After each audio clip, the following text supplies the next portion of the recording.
இந்தியாவை பொறுத்தவரை நாம் தெளிவாக இருக்கின்றோம். வக்ஃப் போர்டு என்பது இஸ்லாம் மதம் மட்டும் இருக்கக்கூடியவர்கள் வக்ஃப் போர்டு அல்ல, முட்டாவாளின்னு சொல்றோம். அதாவது அந்த வக்ஃபுடைய சொத்தை நிர்வகிக்கக்கூடியவர் இஸ்லாமியரா இருக்கணும், அதுல எந்த மாற்று கருத்து இல்லை. ஆனா அதை கண்காணிக்கக்கூடிய போர்டு ஸ்டேட் வக்ஃப் போர்டு, அதுல எல்லாம் இஸ்லாமியராக இருக்க வேண்டிய அவசியம் இல்லை. காரணம், அது சேரிட்டிஸ் ஆக்ட் கீழே வருது. ஒரு சேரிட்டி கமிஷனர் எந்த மதமாக இருக்கலாம், அதே போல வக்ஃப் போர்டை பொறுத்த வரைக்கும் இந்த சட்டத்தில் நான் இஸ்லாமியர்கள், இஸ்லாம் மதத்தை சாராதவங்க அட்வொகேட்டா இருக்கிறாங்க, ஒரு சகோதரியா இருக்கிறாங்க, ஒரு எக்ஸ்பர்ட்டா இருக்கிறாங்க, ஒரு சுப்ரீம் கோர்ட் லாயரா இருக்கிறாங்க, சட்டத்தை பத்தி தெரியும், அவங்க எல்லாம் இன்னைக்கு வர முடியும். இதை வேண்டுமென்றே தமிழகத்தில் திமுக போன்ற சில கட்சிகள் ஐயோ இஸ்லாம் மதத்தை சாராதவங்க எல்லாம் கொண்டு வர்றாங்க, அது கிடையாதுங்க. அதே போல சென்ட்ரல் வக்ஃப் கவுன்சில், அவங்க வேலை மாநிலத்தில் இருக்கக்கூடிய வக்ஃப் போர்டை மேனேஜ் பண்றது. அதிலும் இஸ்லாம் மதத்தை சாராதவங்க இருக்கலாம், எந்த தப்பு இல்லை. ஆனா முட்டாவாளி இஸ்லாம் தான், ஏன்னா அவங்க தான் இந்த வக்ஃப் சொத்தை நிர்வகிக்கக்கூடிய தன்மை இருக்கு. அப்படி இருக்கும் பொழுது இது கிறிஸ்தவ சகோதர சகோதரிகள் பெருசா பாராட்டி இருக்கிறாங்க. காரணம் என்னன்னா, அவங்களுக்கு ஒரு பெரிய வரப்பிரசாதம் செக்ஷன் 40 செக்ஷன் 108 ரெண்டுமே இன்னைக்கு ரிமூவ் பண்ணியிருக்கோம். ஒரு கிறிஸ்தவ சர்ச்சினுடைய சொத்துக்களை இன்னைக்கு வக்ஃப் போர்டு அவங்களுடைய சொத்துன்னு பல இடத்துல எடுத்திருக்காங்க. அப்ப அந்த கிறிஸ்தவ மதத்தை சார்ந்தவங்க எங்கேயுமே போய் திரும்ப வாங்க முடியாது, காரணம் ட்ரிபியூனல் அப்பீல் போக முடியாது. இன்னைக்கு அந்த செக்ஷன் 40 செக்ஷன் 108 தூக்கி இருக்கும். அதனால் எல்லா விதமான சகோதரர்கள், குறிப்பா இஸ்லாமில் இருக்கக்கூடிய பெண்களுக்கு இன்னைக்கு நம்ம முதலாக சொல்லியிருக்கோம், பெண்களை சார்ந்த என்ஜிஓ அவங்களுக்கு நிதி உதவி, மைக்ரோ பினான்ஸ் இதெல்லாம் செய்யணும்.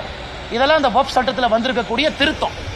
அதே போல பேக்வேர்டு கிளாஸ் முஸ்லீம் அவங்களுக்கு மரியாதை, ஷியா சுன்னி சகோதர சகோதரிகளை தாண்டி புதுசாக அகா கான், போரா முஸ்லீம் சொல்ல கொண்டு வந்திருக்கோம்.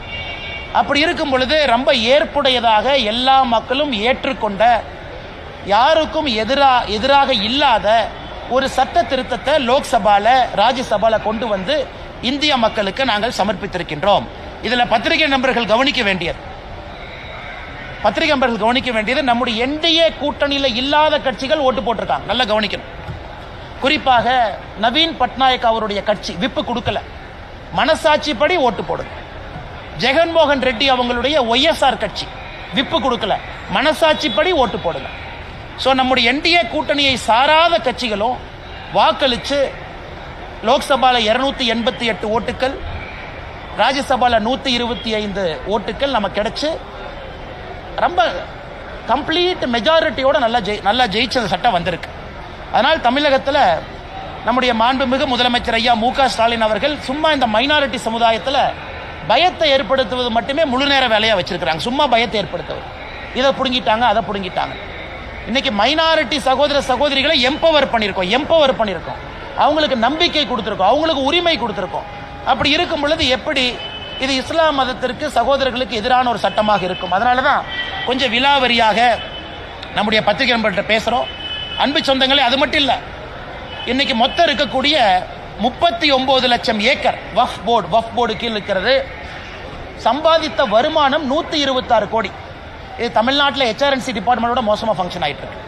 மொத்தமாக போன ஆண்டு சம்பாதனை வக்ஃப் போர்டு 126 கோடி. சச்சர் கமிட்டி மன்மோகன் சிங் ஐயா போடும்போது என்ன சொன்னாங்கன்னா, ஒரு வக்ஃப் போர்டை முறையாக நிர்வாகம் செஞ்சால் 10,000 கோடி ரூபாய் சம்பாதிக்க முடியும். அதனால் இன்னைக்கு எல்லாமே லாங் லீஸில் கொடுத்து, தமிழ்நாட்டில் நான் குறிப்பாக சொல்கிறேன், ஒரு சப் இன்ஸ்பெக்டர் திருநெல்வேலியில் கொண்டாங்க. எதுக்கு கொண்டாங்க? சமீபத்தில் ரிட்டையர்ட் சப் இன்ஸ்பெக்டர் எதுக்கு கொண்டாங்க? வக்ஃப் பிரச்சனை, வக்ஃபுடைய சொத்தை ஒரு திமுக காரை அபகரித்து வச்சிருக்கிறான்னு சொன்னாங்க. அதை எதிர்த்து கேள்வி கேட்டதற்காக அவர் படுகொலை செய்யப்பட்டார். இன்னைக்கு ஏன் திமுக அதை எதிர்க்குது? பாதி ஊர்ல வக்ஃப் ப்ராப்பர்ட்டியை திமுக காரை அபகரித்து வச்சிருக்கிறான். அவன் அந்த ப்ராப்பர்ட்டியில் வரக்கூடிய நியாயமான சொத்தை வக்ஃப் போர்டுக்கு அந்த பணம் போகல. அதனால தான் வெறும் 126 கோடி ரூபாய் தான். நீங்களே யோசிச்சு பாருங்க, 39 லட்சம் ஏக்கர் வெறும் 126 கோடி ரூபாய் சம்பாதிக்குது. 4 ஆண்டுகள் கொடுத்து பாருங்க பத்திரிகை நண்பர்களே, நீங்க 4 ஆண்டுகள் கழிச்சு பாருங்க இந்த வக்ஃப் போர்டு எவ்வளவு சம்பாதிக்குதுன்னு மட்டும் பாருங்க. அது எல்லாமே இஸ்லாமிய சொந்தங்களுக்கு அந்த பணம் போகணும். குறிப்பாக ஏழை இஸ்லாமிய சகோதரிகளுக்கு அந்த பணம் போக வேண்டும். அதனால் நிச்சயமாக இந்த அற்புதமான சட்டத்தை கொண்டு வந்ததற்காக பாரத பிரதமர் நரேந்திர மோடி ஐயா அவர்களுக்கு தமிழக பாரதிய ஜனதா கட்சி சார்பாக நாங்கள் பாராட்டுகளையும் நன்றிகளையும் வாழ்த்துக்களையும் தெரிவிச்சுக்கிறோம்.